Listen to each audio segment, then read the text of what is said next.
For a bit of backstory, I, 31M, met my girlfriend Lisa, 26F, 2 years before we started dating. At the time, I was dating someone else. Lisa was one of my flatmates at uni, and we bonded very quickly, so we were friends for a while.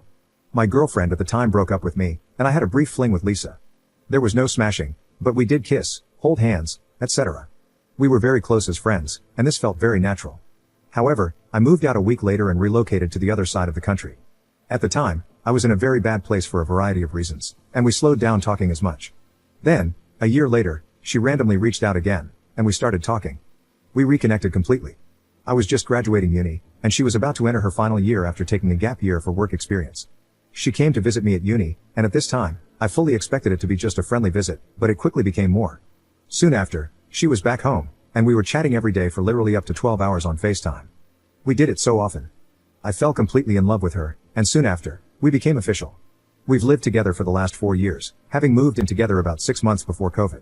We had an amazing time. We adored lockdown, so much time to just develop our relationship and love each other. We have had such a wonderful relationship, always able to communicate with each other about our feelings, understand each other, and always insistent on not allowing ourselves to become too codependent. We lived our own separate lives, and we liked that. When together in our flat, we lived in our own wonderful bubble full of inside jokes and words we ascribed our own meanings to. We always attributed the strength of our relationship to the fact that we were friends first. No jealousy ever, rarely any arguments, and when there were arguments, we always managed to handle them well. We've talked extensively about our future, we've said we want to be married to each other, and have even picked out names for our future kids. We're not ready for any of that yet, as we are building our careers, but it always felt like this was it. She's had a job for the past 4 years that she ended up hating. She quit earlier this year and has been saving up to go traveling. She did the Philippines and is now in Australia. She's been there for 2 months now. When she first went, I told her that she needed to fully embrace it and not to worry about me. The arrangement was simple. Our tenancy in our flat ended at the same time she planned to travel, so I've moved in with my friend, and she's away for 3 months. Our goal, which we discussed a lot, was that when she returned, she'd find a new job, we'd find a new place, and resume building our life together. Slowly, we started talking less and less, and while at first I was happy, there were little things that were ringing alarm bells. Such little things, but when you know someone so well, and when you know your relationship so well, these small things stand out. She'd not reply for days at a time but still post on her Instagram story. She'd post things, like feeding a wallaby, but not share that with me. I love animals, and she loves how childlike I get around them. She always said she feels sad seeing animals without me because she can't see my reactions to them. But now she's not sharing them with me. I brought this up 1 month into her traveling, initially framed in an I miss you kind of way, and it landed well. She said she'd try to talk to me a bit more, but she just withdrew even more.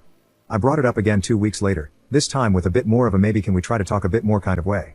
I also mentioned that I regret telling her before she traveled that I would be fine with not talking much.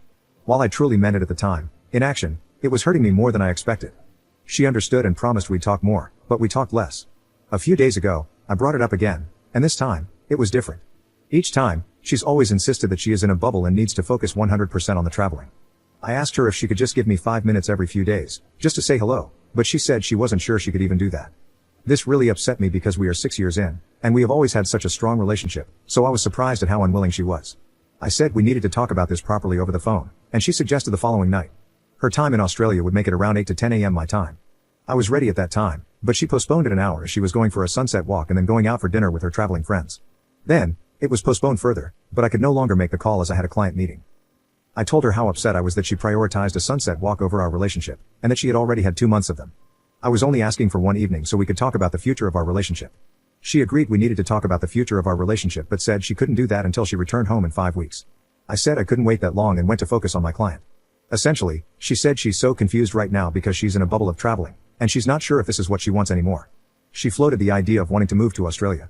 She clearly doesn't see me in her future anymore. I am just so blindsided because we were so close, strong, and happy before, and now her traveling has totally changed everything. I asked her if she still loves me, and she wasn't sure she could answer that. She was very much down the middle about everything, clearly confused about the situation but not wanting to cause too much of an interference to her bubble right now. My impression was that she wanted to just ignore this was happening until she came back. So, where do I go now? I am so lost, so confused, and so hurt. I want to be with her and spend my life with her, but she just might not want that now. Update 1. So, it was a grueling 2 weeks in which I took everyone's advice, as well as my own judgment, and didn't contact her at all.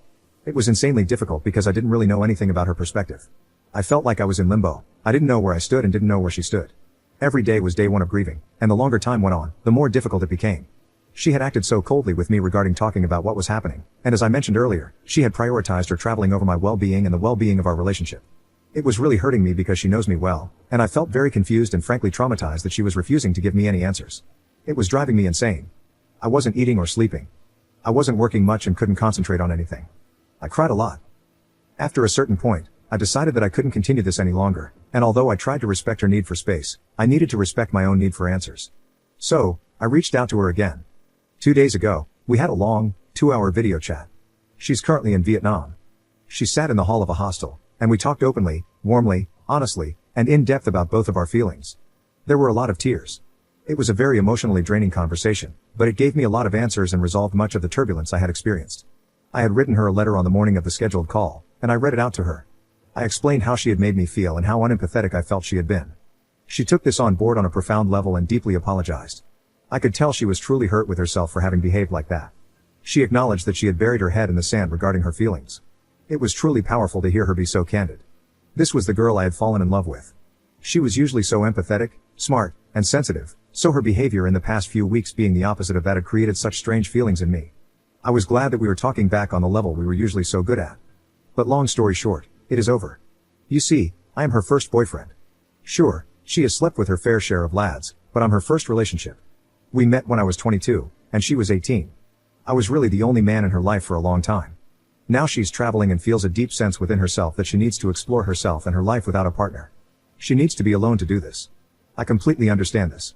It's not what I wanted to hear, but it's something I obviously understand and won't stand in the way of. She's planning to move to Australia for a while and continue her soul search. Right now, she just doesn't see a place for me and what she needs from her life. It's heartbreaking. I'm heartbroken. I love her deeply.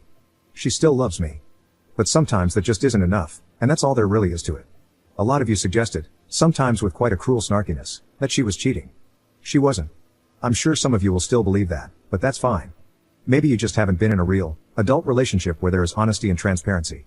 This is not about another man, this is just about her recalibrating what she wants from her future. Now I need to figure out how to recalibrate my future. We had talked extensively about marriage. I was ready to spend my life with her. We had already named our future kids. Everything about the future that we had envisioned is now gone. It is really difficult right now to imagine being with anyone else, because the depth of our relationship was so strong. Every night, I am awakened by the isms of our relationship, the small quirks, the in-jokes, the made-up language we used, the tone of voice we would speak to each other in, the food we'd eat together, the things we'd do together, the songs we'd sing together, our touch, the warmth of her body against mine, the smell of her perfume, the way she'd say my name in a cute way when I'd done something cheeky. So many things are littering my mind right now. I'm struggling to see through it. I have no idea how I will make it through. If anyone can share any advice that can help me, please do. I know the obvious stuff, Jim, focus on yourself, rebuild your life, and so on, but they are all intangible to me. How do I repair my soul? How do I move on from someone I am still actively in love with? She returns to the UK at the start of July, and I will be spending a few days with her. A goodbye, if you will. It will be hard, and every fiber of my being wants to beg her to find a way to include me in her future, or to entertain the notion that, in the future, we will find our way back to each other in some grandiose fatalistic stroke. I had truly defined her as my soulmate and my best friend, and she had done the same for me. Right now, while she's still traveling, she's not able to sit in any of these feelings, but I know they'll come for her too once she returns to her parents and lives there for 6 months as she saves for her future travels. I don't know what the future looks like now. If anyone has any advice, please let me know. Commenter. Op asks how to try and heal and move on while planning to see her and spend days with her. He should go no contact, complete cold turkey. It's hard, but he has to accept that the only way to move on is to allow himself to feel this way for some time. As time passes, it will slowly get better. He should give himself grace for feeling this way and not managing to move on quickly. Sometimes, you can't do anything else but give yourself time.